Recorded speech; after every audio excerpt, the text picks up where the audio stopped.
So, Adam, the other action that we haven't covered yet here on the pod was that win over BC on Saturday. And an ugly game, lot of fouls called in this game. There were 46 combined fouls in this game, 26 on the Tar Heels, 20 on Boston College. The two teams shot 55 free throws between the two teams. So there wasn't a lot of flow to this game. Carolina led, and I don't know about you. You were sitting right there next to me. Carolina led the whole second half, if I remember correctly. I don't think BC led in the second half, or if they did, it was only briefly.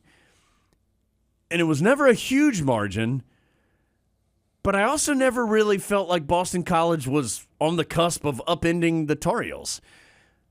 Like, Carolina just wouldn't let them get close enough. And again, it was a good defensive performance. I mean, BC shot 34.5%. They were 3 of 17 from three-point range. Tar Heels dominated the glass just like they have here for 8 straight games. This was a 43-28 rebounding margin in this particular game.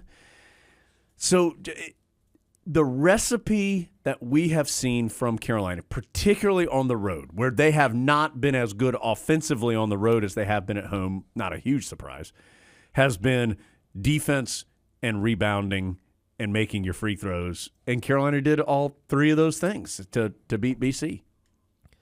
Yeah, I think it didn't feel as close because it wasn't like, and we talked about this with Marcus Ginyard because he was on that team, it wasn't like it was Tyrese Rice out there lighting things up for the Eagles and just a high-scoring, close game. It was a lot of grabbing and clutching and fouling and free throws. It was kind of like an MMA fight where you got like a grappler. You know, like it's just like a lot of like pawing at your head. And, it was that kind of game. And the referees like stepping in like, guys, no more clinches. Yeah, come no on, more guys. Clinches. Come on. Oh, foul. And so, I mean, I think you just kind of felt like maybe the free throws will cancel each other out, and I feel like the Tar Heels can make more actual baskets than Boston College. And that pretty much is what happened. Yeah, what an astute observation, Adam. Well, Carolina's got better players than Boston College. Yes. And I think Boston College is a well-coached team that gets a lot out of what they have. But in the end, I do think Carolina's more gifted and talented than them, and it showed. What do you always say if the ball goes in the basket? I always say it always looks better when the ball goes in the basket. In this particular game, it was R.J. Davis led the way with 16 points. It wasn't a great shooting night for him. He had 14 shots to get those 16 points. Cormac Ryan had 14. He was 6 of 6 at the free throw line. Baycott did not score in the first half. He was in foul trouble, had 10 points, 9 rebounds. Adam, I thought Harrison Ingram was one of the bigger deals in this game for Carolina, the BC game. 11 points, 13 rebounds. You know, he just consistently is doing it on the glass. Hit some big shots in this game. Had a big three-pointer. Had an and-one shot at some point in the second half that was important as well. And I just felt like he made some really important plays for Carolina in that one. What an addition to this year's roster. And it's – I'm not sure that he's the best at anything on this roster, although he's making a case for rebounding. Yeah. But he's the second best at a lot of things. Yeah.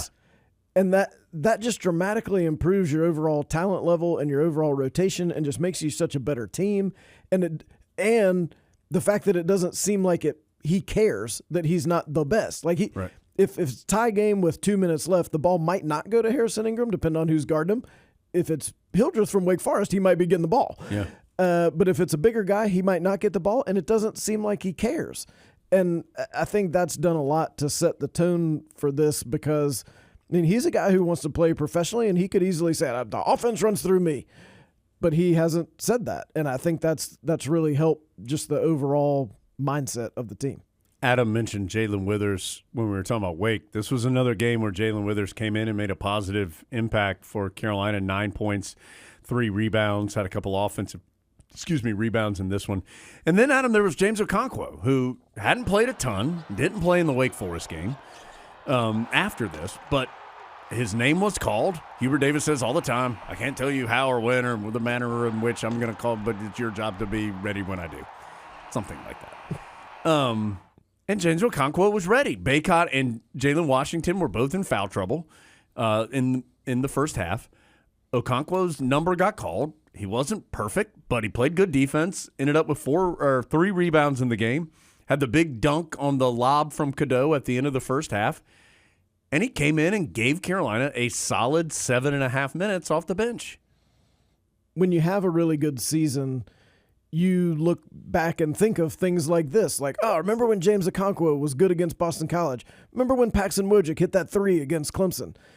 You have to have that in order to amass the amount of wins that make you think of a season as a special type of season. The one thing about Okonkwo is I never feel like he's scared when he's out there. Nah. Like, he might mess up, but it's not going to be because he was nervous or was somehow intimidated by the moment or the people yelling at him. He's coming out there to do damage. Yeah. If the ball happens to go through his hands, whatever, he'll just come back and dunk on you the next time, or at least try. And I like that. I like being able to bring that off the bench. And it was fun to see how happy his teammates were for him. We both got to see that after the game. I think that says something about him, too, because they really made it very clear they wanted him to get a ton of attention after the game and to really enjoy it. Because some of those practices are a battle. We've seen him, and he's just wailing on people. Yeah. And to finally get to do it in a game and have everyone be able to see it, it just felt like his teammates really enjoyed that. Adam, you referenced this, I think, in your postgame column. And was it Friday? Were you there on Friday when we won't call anybody out, but apparently James Okonkwo had like one of the best dunks of the year in practice? He did on a teammate. And credit to James Okonkwo, because we talked to him on the Tar Heel Sports Network after the game. He said he was not going to, quote, air his boy out like that.